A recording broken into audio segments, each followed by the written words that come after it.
Hello, cruel, cruel world. My name is Dr. Shaham Das. I'm a consultant forensic psychiatrist. I assess mentally disordered offenders for a living so that you don't have to. You can call me the ominous Shahaminous. Now, I've not done one of these kind of diagnostic videos for a while, but this story about Diddy is just so prevalent that it's hard to ignore. So I thought I'd throw my 2 cents in. This video comes in 2 parts. This is part 1. I'm going to outline the allegations and I'm going to talk about the likely personality traits and examine Diddy's known behaviour. Then go over to part 2, which will come out a bit later, and I'll discuss what these personality traits mean. Is it mental illness? As a forensic psychiatrist, I give evidence in criminal trials in court, so I will give you my insight into what his defence team might say. Like, will they use it to try and get him a psychiatric defence? And what my opinions on that are. So what my conclusions would be, what my recommendations would be to a court in a similar case. In part 2, I'm also going to talk about how Diddy will be treated in prison and discuss whether rehabilitation will be offered to him in prison. So I've actually worked as a psychiatrist in prison, so I've seen this on many perpetrators of domestic violence and sexual assault. And would it work for him? And what would it look like? Okay, enough foreplay, cue the music.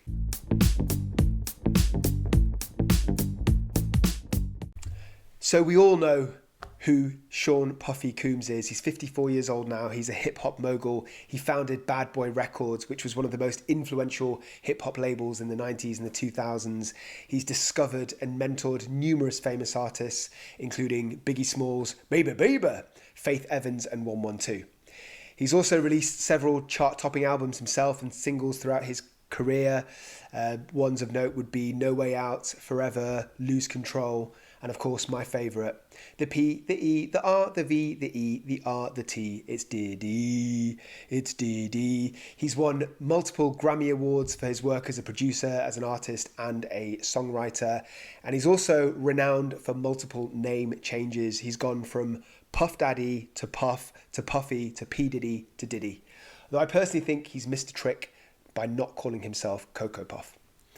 But what happened? So his empire started crumbling around last November when 3 separate allegations were made by women and they filed lawsuits against Combs in a single week.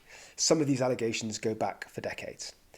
In terms of recent developments, I'm sure you all know because I'm sure you watch the news, he has just been denied bail, which means the judge thinks that he's very dangerous. According to a federal indictment, which is unsealed just on the 17th of September, he's apparently the leader of a criminal enterprise, that's the words they used, engaged in arson, a bit random, kidnapping, forced labour, bribery, obstruction of justice, and the big one, sex trafficking. Of course, Diddy strenuously denies all wrongdoing, but a raid on his property and a leaking of a violent video shows Diddy's brutal beating in a hotel of his then girlfriend Cassies, who has been the most high profile victim to sue him. We'll get back to her in a bit. So after this, Combs tried to film this kind of weak mea culpa and apologised on Instagram. There were some occasional statements from his lawyer, but presumably the fact that he did this after the evidence released is just an attempt for reputational damage control. Okay, so as I said, there were allegations made by a former partner of a decade, a singer named Cassandra Ventura, professionally known as Cassies, who's also 20 years younger than Combs. They were in a high-profile relationship for years until it ended in 2018, and this breakup sparked a frenzy of headlines and gossip. Obviously, things have gone a bit more sour since then. Combs, Diddy settled the suit within a day, but not before the publication of Cassies' staggering allegations. Among them, the suit had claimed that Diddy had R-worded her, I don't want to say it, and I'm quoting here, in her own home after she tried to leave him, often punched, beat, kicked and stomped on Miss Ventura, resulting in bruises, burst lips, black eyes and bleeding. And he introduced her to a lifestyle of excessive alcohol and substance abuse, required her to procure illicit prescriptions to satisfy his own addiction. So that makes me wonder whether Diddy actually had drug addiction as a psychiatric problem. I will address specifically in part 2 whether he had this and also if it can be used as a psychiatric defence in court. Will it help with mitigating circumstances? But anyway, that was just the tip of the glacier. So Cassie's lawsuit shockingly claimed that Combs had another rapper's car blown up. He forced her to engage in sex acts with male sex workers in sessions that he called freakouts, whilst he was masturbating and filming the encounters. and he demanded that she carry his firearms in a purse just to make her uncomfortable and demonstrate how much of a big man he is and how dangerous he is. So bad boy for life, I think that's an understatement. Tuesday's indictment revealed some other things that the authorities found in the raids: narcotics, 3 AR-15s with defaced serial numbers, ammunition, a magazine of bullets, and evidence aligning with what Cassie said about her freak-offs. Get your freak off, get your freak off. And also, and this blows my mind, were recovered more than 1,000 bottles of baby oil and lubricant, according to the indictment. This alleged that Coombs subjected victims to physical, emotional, and verbal abuse to force these victims to engage in these freak-off. Now, I don't know what to say about that. Diddy, I don't know how dry your freak-offs are. In fact, I'm not entirely sure what a freak-off is, but 1,000 bottles. Come on, man, that is insane. I've got advice for all you Psych for Sore guys and gals, not just in freak-offs, but in general life advice. If you ever find yourself in a situation where 100 bottles of lube isn't enough, the answer is rarely to purchase more. Maybe instead work on your technique.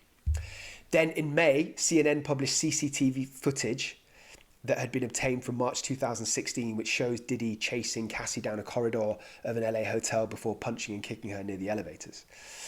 By the way, as a quick plug, this all reminds me, obviously, of the case of R. Kelly. I've done a separate video titled, "Was R. Kelly a Sexual Predator?" And also, "Why did the justice take so long?" So go chiggity check it out. I'll put the links in the description.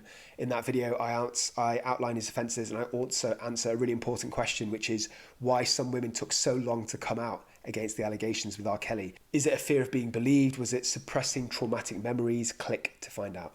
Anyway, back to Puff Daddy, to P. Diddy, to Diddy, you know what I'm talking about. When confronted with the evidence, Diddy finally apologised, calling his behaviour inexcusable in social media posts, claiming to, and I quote, "take full responsibility for my actions in the video and asking God for mercy and grace." He also said that he sought professional help and went to therapy and rehab in the aftermath of that 2016.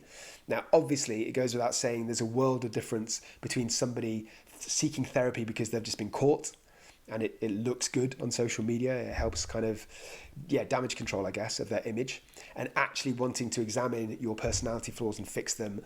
I'll discuss more on this related to Diddy specifically in part 2.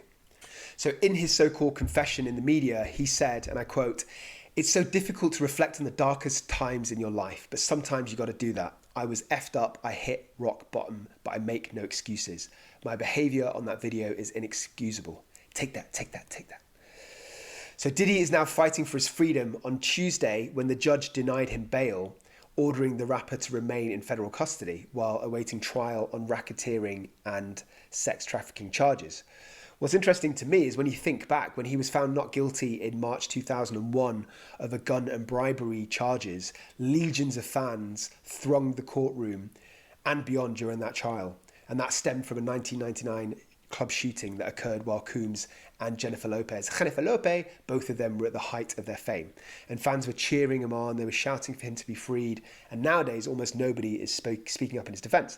Now, obviously, that's related to the charge because it might be, cool, it might be gangster to carry guns and shoot, but sexual assault, understandably, no supporters. But I think on top of that, also, we have to take into account that it's a different era back then. Nowadays, perpetrators, especially men in authority, are being called out for their misogynistic actions, and rightly so. Okay, enough foreplay, let's get into what you came here for. My area of expertise, assessing Diddy's personality and character traits. Obviously, it goes without saying that I've not assessed him in person, but I still think that we can make inferences about his psychological makeup from analysing his behaviour. So let's get into it. One trait that's been frequently attributed to Diddy is narcissism. So narcissistic personality disorder is characterised by an inflated sense of self-importance, a need for admiration, and a lack of empathy.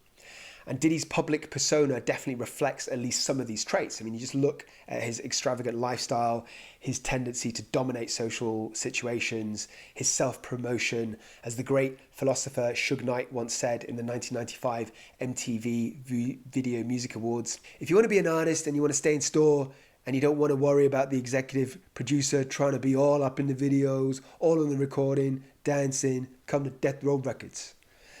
So another sign of Diddy's narcissism and inflated ego is his conflict with other people.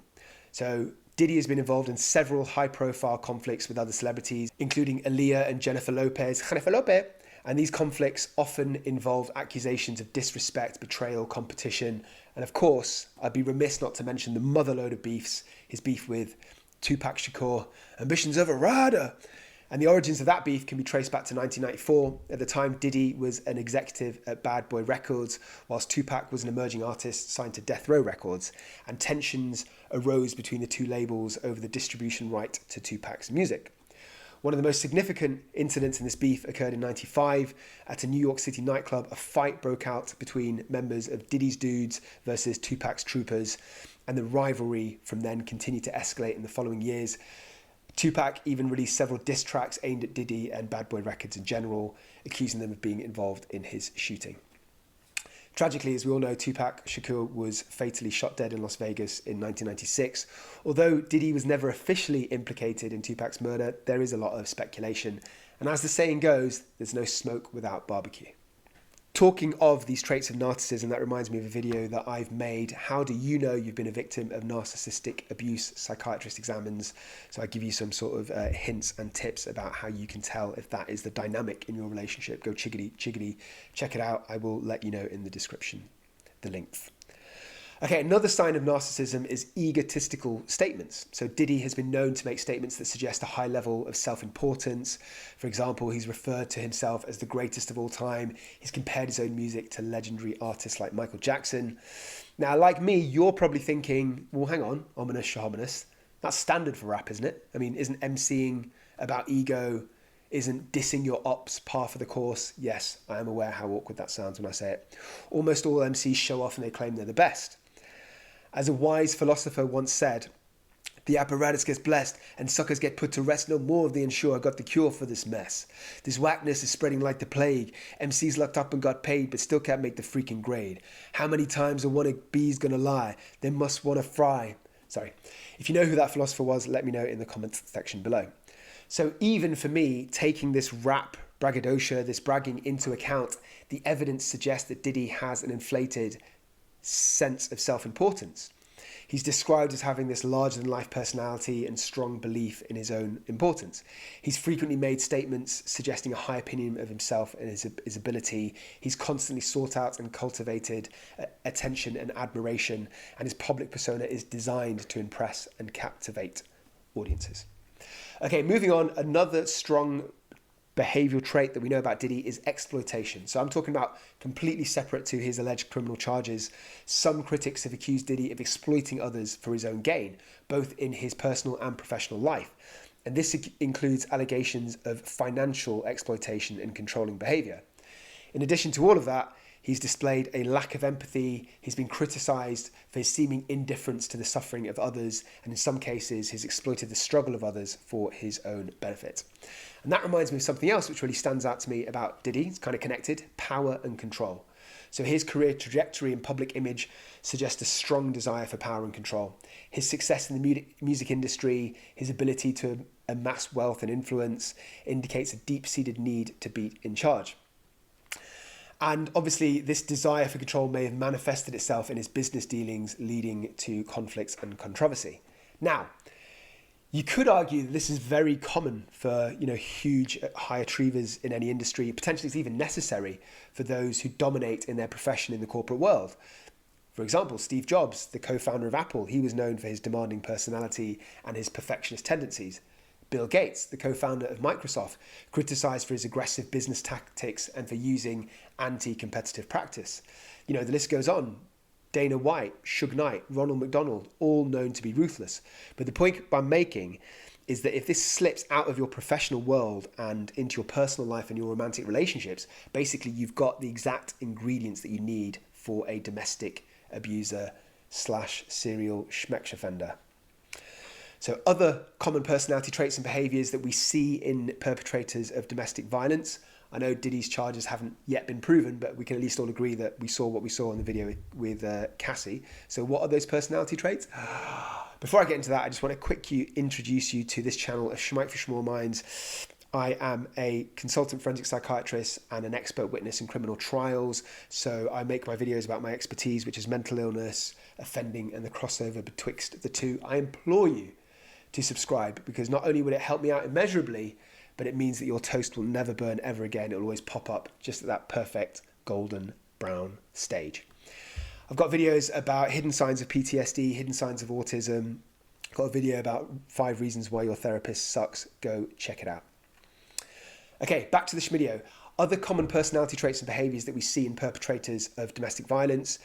An obvious one is jealousy and possessiveness. So a strong sense of ownership over their partners, often leading to the controlling behaviours we're talking about. Blaming and gaslighting, so tendency to blame their partner for their own actions or to manipulate their partner's perception of reality, which is basically what gaslighting is. If you want to know more about gaslighting, actually I have a video. I will put the link in the description, and I basically talk through the psychological motivations and explanations of gaslighting, plus I give you an example of a real life famous couple. Go chiggity chiggity, check it out. The other thing that domestic violent offenders do is threats and intimidation. That's pretty obvious. But on top of that, as well as using violence or other intimidation, it's often coupled with isolation of the victim. So they intentionally go out of their way to isolate their partner from their friends and family. In fact, this is exactly what R. Kelly did. Go check out that video I mentioned before. So what that does to the victim is it limits their social support. The other big factor is a quick temper, so a tendency to become angry or aggressive early. Another thing is substance abuse, so that can exacerbate violent tendencies. It often contributes to domestic violence. There are rumours about Diddy's addictions. It's not yet proven. And again, the reason I keep mentioning this is because the legal team could potentially argue drug addiction for a psychiatric offence. Does that work? Find out in part 2. Diddy has been involved in several high-profile incidents, including violence or aggression, years ago, way preceding these criminal allegations. This suggests a degree of impulsivity, so that's another big factor. It can be a common trait amongst individuals with narcissistic personality disorder. It can make it difficult to control one's emotions, leading to regrettable consequences. One huge example of this for P. Diddy was the shootout that he had when he was out in a club several years ago that I mentioned before with Jennifer Lopez. So who do you trust? They're just not rugged enough. When things get rough, I'm in the club shooting with Puff. B, please, you must have a mental disease. Assume the position and get back down on your knees. And then finally, defensiveness. So Diddy has often been criticised for his defensiveness and his combative behaviour. The very fact, I think, that he denied all these allegations as they came out until there was literally video evidence. And that's like the definition of defensiveness, right?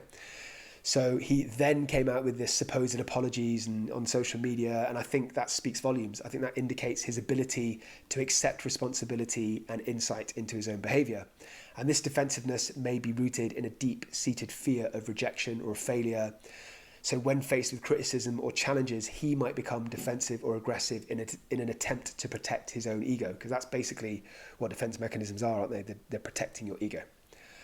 Okay, so that's it. That was my breakdown of P. Diddy's likely psychological makeup.